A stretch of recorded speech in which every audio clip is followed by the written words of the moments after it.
Good morning. Good morning. I am grateful. I am honored. I am humbled to be here. Reverend D, thank you so much for inviting me to come down. And here we are. Have a good afternoon. Goodbye.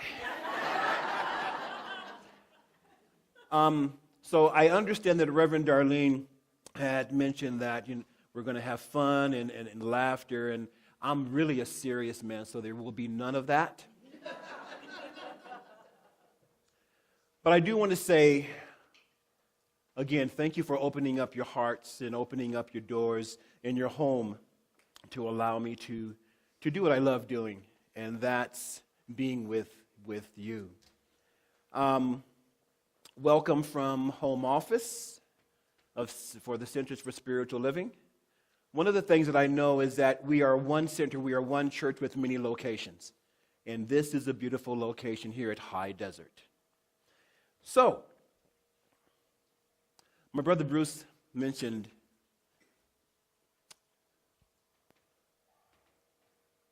speak your word. And so the theme is, what are you definite about? What are you definite about? And the other part of this talk will be prepared to receive. So what this really means is be definite in what it is that you're about, and then prepare to receive whatever that is. So as I was preparing this talk, it's like, okay, so what are we going to be talking about today, Spirit? Because I don't have anything to say. It's all Spirit speaking through me. And it says, tell them who they are.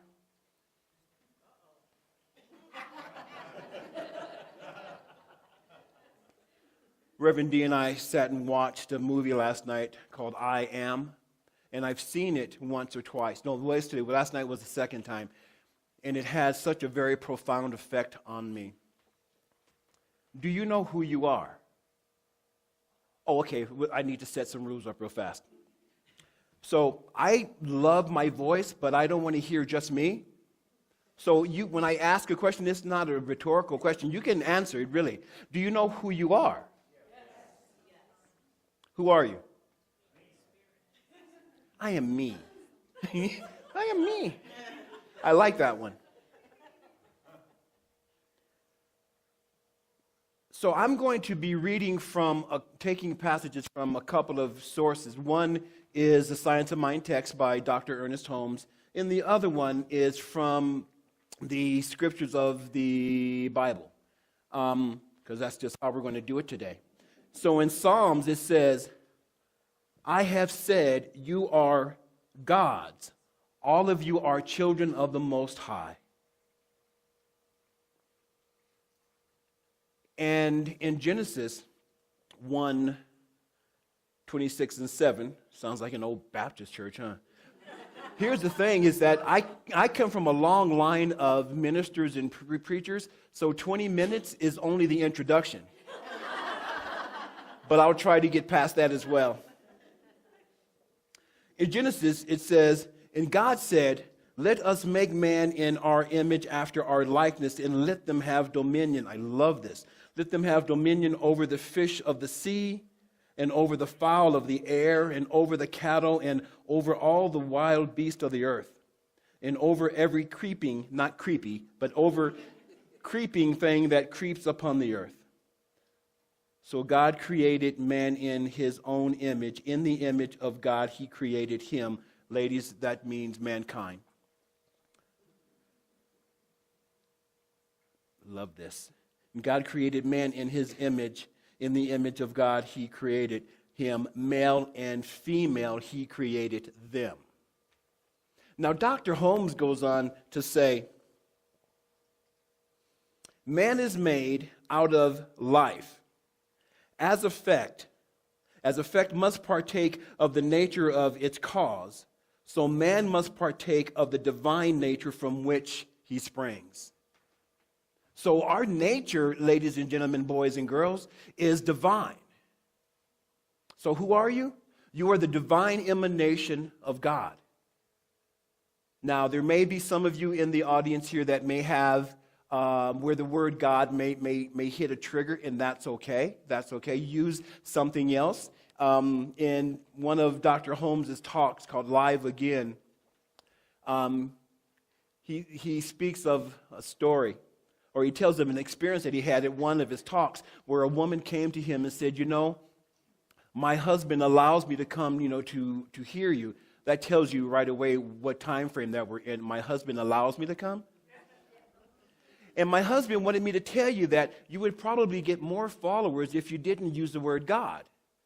Dr. Holmes, in his very dry humor, says, well, tell your husband to come and he can use the word potato.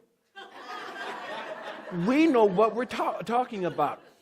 So there really isn't, so whatever you want to call that divine infinite, however it works for you, it's great. Call it God, call it potato, call it whatever you want to call it. I tend to call it God, I call it love, I call it peace, I call it joy. But the most important thing that you want to do is to call it forth in your awareness. You are magnificent. So what are you definite about? Be definite about that. Be definite about knowing that you are made in the perfect spiritual image and likeness of the divine. Be definite about that. So when those memory banks come up and say, you are less than, maybe none of you, because I can feel your aura, but your friends and me and some of your friends, we may have heard things like you are less than. You will never amount to anything. And don't believe that. You are created in the spiritual image and after the likeness of all that has created, all that there is. Who are you? You are divine. Do you know that you are the beloved of the beloved? Do you understand? Of course you do. That there isn't anything that you cannot accomplish. Do not believe the hype when people say, oh, you'll never be able to do that, or it's too difficult. There is no difficult. There is no large. There is no small. There is no efforting in this infinite intelligence. Nature provides us with examples of how taken care of we really are. The next time you go for a hike, Spirit, slow down, please.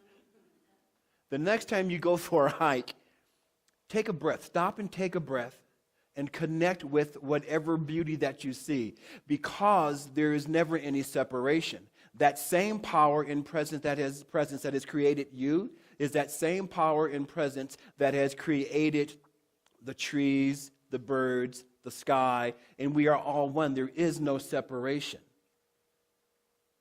So this is who you are. Magnificent. Be definite about being magnificent.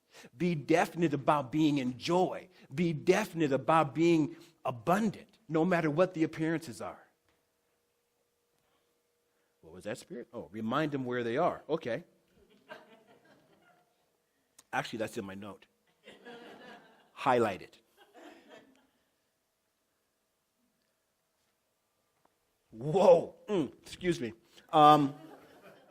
What the heck was that? Sorry. Okay. Oh, that was you, huh?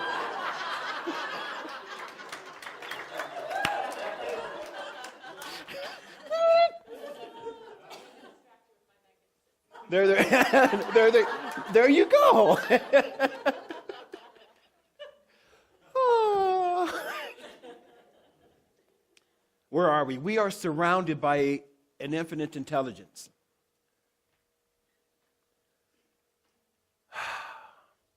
We are surrounded by a creative intelligence.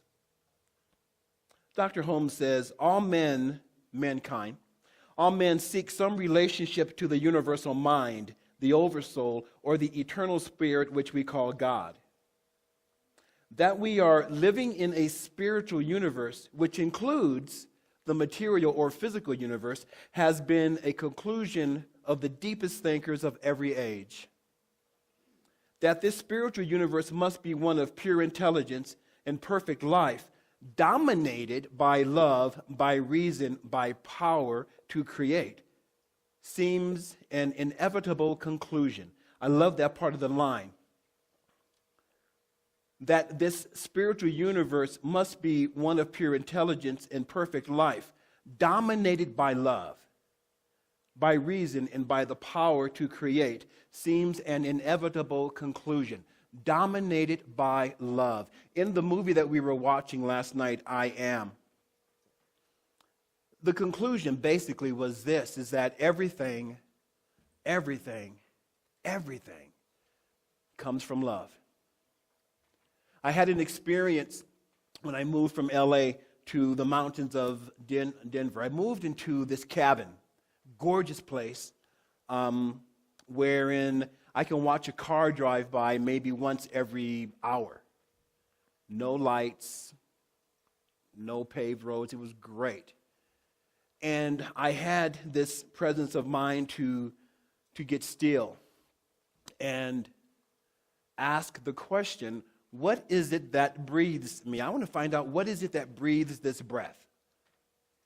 And it took me a few days of this practice, and what I got to was, it is love that breathes the breath. Okay, why? So why is love wanting to breathe this breath? So that love can experience life through me. I'm like, wow, that's deep. Let's keep going. So then it's love that causes the heart to beat. Why? So that love can experience life through me. I'm like, wow, then love must have then created all that there is so that love can experience life through me. So then love created the sun because sun gives life. So it is love that is the main thing. John Lennon, all we need is love. And they go, wham, da da da da. There we go. Thank you. Love is all we need. Now, we're not talking about that wishy-washy, love, which is cool at times, but we are speaking about a love that does not fail. Love does not fail. And sometimes love can be tough. It can be harsh because I have learned to come from a place of love. No matter what. No matter what. Eugene, would you like to go over here? And for me to love myself, if saying no means, if loving myself means no, then I'm saying no because I love myself that much. Don't go to that story, Eugene. Let's move on.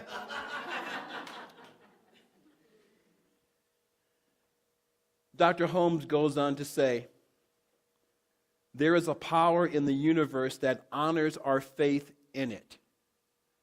There is a power in the universe that honors our faith in it. Now, faith is not something that hopes. I have faith that this is going to work. But when we come from that hoping, then there's this chance that which we have faith in may not work. See, faith doesn't hope. Faith doesn't believe. Faith knows.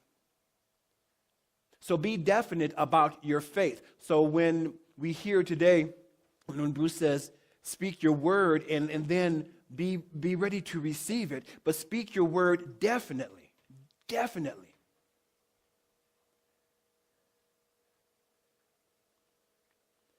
Because of this, because the universe honors our faith in it, we must be definite about what it is that we speak.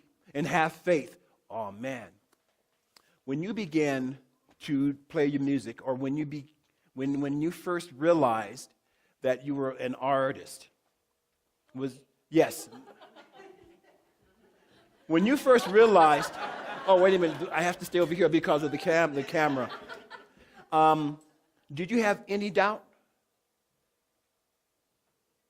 Nah, no. How many artists do we have out here? Not just musicians, but, people who cook. How many bakers do we have? hot bakers, people who bake. How many? Oh, I love you. Let's talk. Yes, absolutely.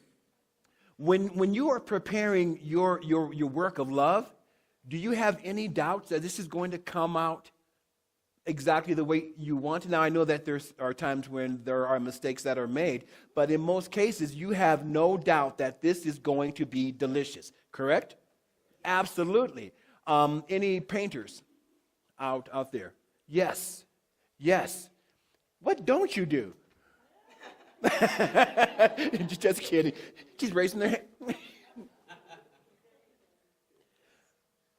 Artists, those who paint, oh man, I have to tell this story. See, 20 minutes. I have a page and a half to go.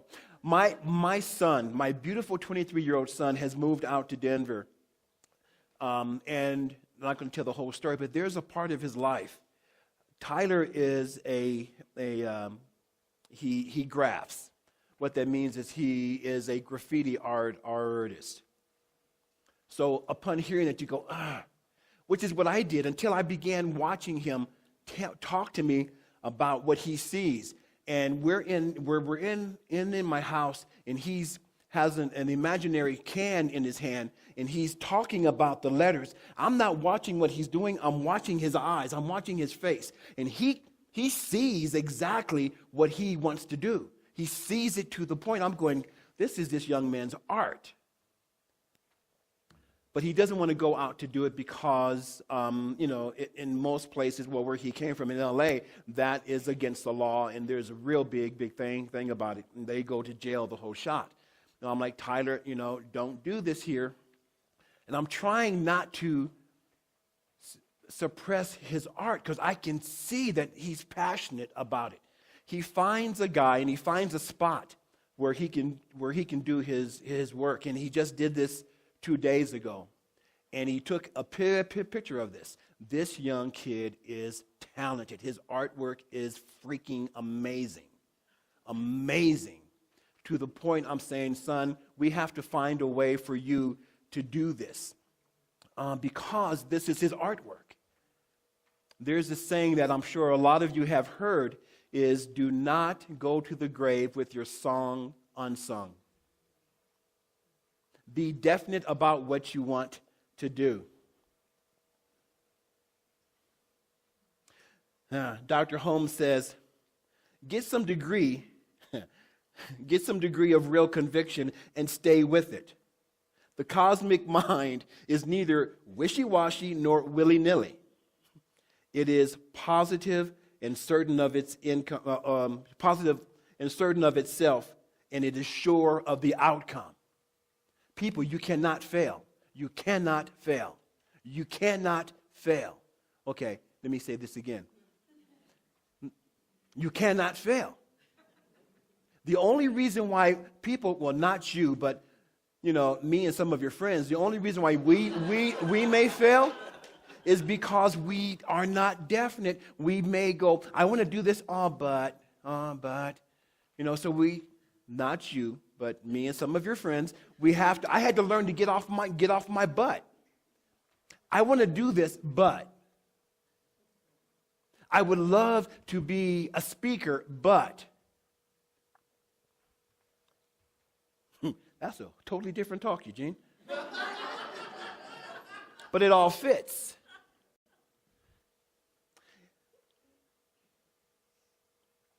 It is neither wishy-washy nor willy-nilly. It is positive and certain of itself. And because we are definite about being created in the spiritual image and after the likeness of the divine, then we can be definite that when we speak our word with conviction, knowing that it's going to come to fruition, and we do not need to know how, all we need to do is show up, speak it, feel it, and know it, then it has to come to pass. It has to come to fruition. Faith does not hope, faith knows. In the book of Luke, it is written, I say to you also, ask and it is given to you. Seek and you shall find, knock and the door shall be opened unto you. Do not be afraid to knock on that door, even if you don't know how it's going to work out, even if you don't have any clue on how it's going to manifest. That is not our job. Our job is to ask, knock on the door. Don't worry about how. And then the third step is to allow. Here we come to prepare to receive. Because now we're definite. I know who I am. I know that I am surrounded by a creative intelligence that happens to say yes to everything that I say and think and feel, especially feel. Let me speak about that real quick. Because I can say that I am abundant all day long, but if my feeling tone is I will never have it, the universal presence goes with what I feel. It goes with the amen. It goes with the emotion, the emotional content behind what I'm feeling. So I can say that I'm abundant, I can say that I am successful, but if I'm feeling that I am a failure and I am not abundant, the universe, all it knows how to say is yes. And it's going to go with what I feel. And it will say, yes, you are not successful. Yes, you are a failure, because that's what I've put out into that vibration. So be definite about what it is that you want to experience, and then prepare to receive. There are 3 steps that I'm going to give you in preparing to receive. It is acceptance and forgiveness. Know that you are worthy, and then allow it to flow. Let's talk about acceptance first. Oh, thank you, sweetheart. That little child reminded me of this in terms of acceptance. So you've heard the saying, no sense in crying over spilled milk. I had an experience years ago when my dear child was a child, and we were out, and other parents were there, and this child I was watching, now not mine, but this child that I was watching spilled her milk. The parents, the mother in particular, went ballistic.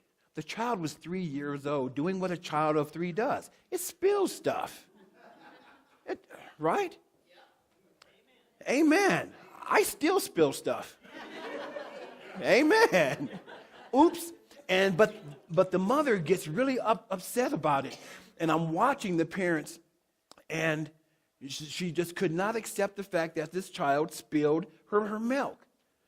Now, what lack of acceptance does, gentlemen and ladies, is it puts up a block to our joy.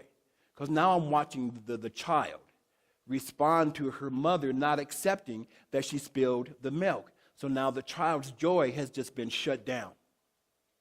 Non-acceptance is what we want to get past. We want to get to the point of accepting whatever it is. For example, now, acceptance does not mean that whatever happened is okay.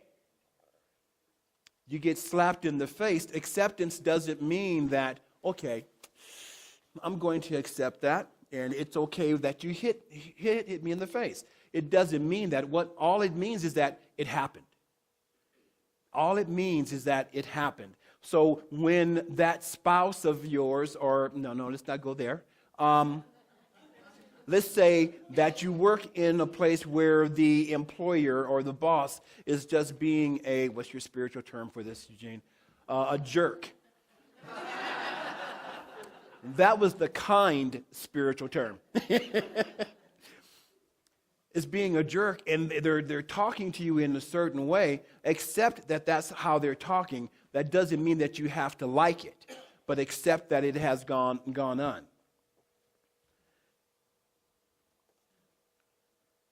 Where is that at? Forgiveness. Forgiveness goes along the same line of acceptance. And lack of forgiveness builds up a wall. This is interesting. There's a direct correlation with lack of forgiveness and lack of funds. Because the vibration of lack of forgiveness, non-forgiveness, is a vibration of debt. You owe me an apology. You owe me this. You owe me that because I cannot accept that you've done this. So you see how both of them work together, acceptance and forgiveness. And again, forgiveness doesn't mean that what happened is okay. Forgiveness is letting go of past resentment and anger. That's right. She's on my payroll. So we must forgive. In Matthew we read, then Peter came up and said to him, my Lord, if my brother is at fault with me, how many times should I forgive him? Up to 7 times? Yeshua said to him, I do not say to you up to 7 times, but up to 70 times 77. Which is the Aramaic way of saying you just keep doing it. It has nothing to do with, don't get your calculator out and go, okay, so what's 70 times 77? That's their way of saying you just keep forgiving. You just keep forgiving. And here's the thing about that forgiveness work, and I will talk about this more during the workshop. Oh, it's shameless plug time. The workshop is going to dive a little more deeply into what we're speaking about here. So we want to forgive. And again, forgiveness doesn't mean that what that person has done to me is okay. It means that I'm going to let go of the resentment. Here's the thing about forgiveness also. It's not about the other person at all. Forgiveness is for me. Be selfish with the capital S. Do it this way. Be selfish with that capital S. So I don't forgive because of that person. I forgive because that frees me up. Because when I do not forgive whoever it is, that individual, then that keeps me stuck in the past with the situation that happened 5 years ago. Now that person has moved on. They're going on their merry way, skipping down the yellow brick road. And I'm still going, ugh, I cannot accept that they've done that to me 5 years ago. I cannot forgive them. Who's stuck? I am stuck. Freedom is gained by that powerful spiritual practice of forgiveness. And then, after that, we allow it to be. Allow it to flow to you in joy and gratitude. Do not effort. Allow it to flow. Don't make it happen. Make it welcome. Don't make it happen. So I have a plan. I got to make it happen. I got to make it happen. No, be still and know that it is done. We make it welcomed. Yeah, you saw that, huh? So the steps again. To accept and to forgive. Accept that you got a ticket while you were driving. Accept that that person who flipped you off, they're not flipping you off, they're saying that you're number one. You're number one. Accept that all is well. And then also forgive. You want to forgive. And we'll talk more about that in the workshop. And then allow whatever it is to flow. Allow whatever it is to flow. Then, as Dr. Holmes states in the Science of Mind textbook, now you are ready to prove your principle. Not the principle. You are ready to prove your principle by allowing this life to flow through the thing that you are working on or for. Now you are ready. I love that term now. Now is the appointed time. Be definite about who you are. You are the divine emanation of the beloved. You are surrounded and you live in and from a universal presence that we can use. But not only that, we live and we are surrounded by a universal presence that we want to have it use us. Accept that all is well, no matter what it is. Forgive it all. One of the things I didn't talk about, but we'll talk more during the workshop, is be grateful. In all things, be grateful. Be grateful for it all. Be grateful for it all. I lost that job. Thank God.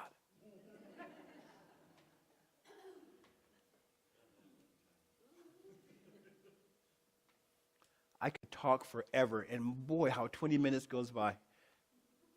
And that was 20 minutes ago.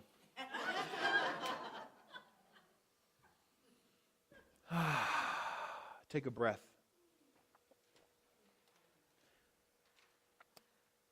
I have to cover this one point. Know that you are worthy. Know that you are worthy and deserve the highest and the best. And the way to do that is to affirm. Affirmations are great. So I'm going to have you repeat after me. I am remarkable. I am remarkable. One more time. I am remarkable. I am fantastic. I am fantastic. All of my needs are met now. All of my needs are met right now. The other, don't repeat this. So the other side of affirmations is our denials. So when something comes up, that little voice in the back that says, no, you're not remarkable. No, you're not fantastic. The denial is this, no, I'm not going there. So say this, no, I'm not going there. I ain't going there. No, you have no place in my life anymore. No, you have no place in my life anymore. Because we get to affirm, because I am remarkable. Because I am remarkable. You're going to love this one. I am God's gift to the world. I am God's gift to the world. Take a breath. We're going to repeat that one again. I am God's gift to the world. I am God's gift to the world. Do you mean that? Yes. Let's pray together. I'm going to have the practitioners stand, please.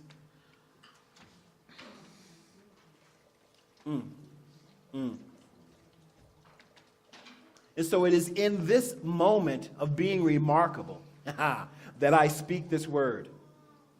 Recognizing first and foremost that God is all there is, that infinite intelligence that governs the universe through divine law and unconditional love. I know that God is all that there is and ever shall be, for in the beginning, God.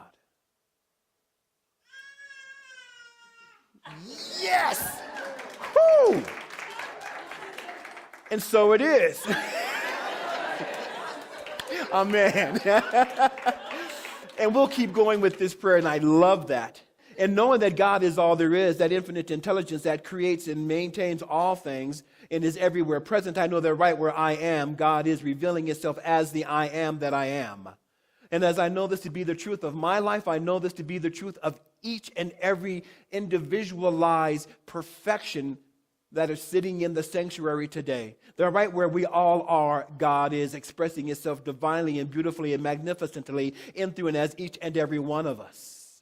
And so it is from our awareness of our oneness in God that I speak this word for divine beauty. I speak this word for perfect health, wholeness, and well-being. I speak this word for radiant health. I speak this word for all needs met. I want you to call the name of somebody that you feel may need prayer in this moment. Speak their name. Now speak your own name. And the names that we have just heard are just individualized names of the one power, the one presence, the one life that we call God, that we call love, that we call joy. And so knowing that this prayer is already done, I give great thanks. And so it is from this space of gratitude and thanksgiving that this word is now released into the always perfect and dynamic activity of love and law, knowing that as this word, which is our lives, as this word is released into the law must return this word unto us completely and magnificently fulfilled, pressed down, shaken together, and overflowingly fulfilled. So there's nothing else for us to really do but to be. To be aware that it is done. To be definite that our lives are the lives of God. And so we allow this to be from now unto forevermore. You see, this is done. And we let it be so now. And together we say, and so it is. Amen. Thank you. Peace and blessings.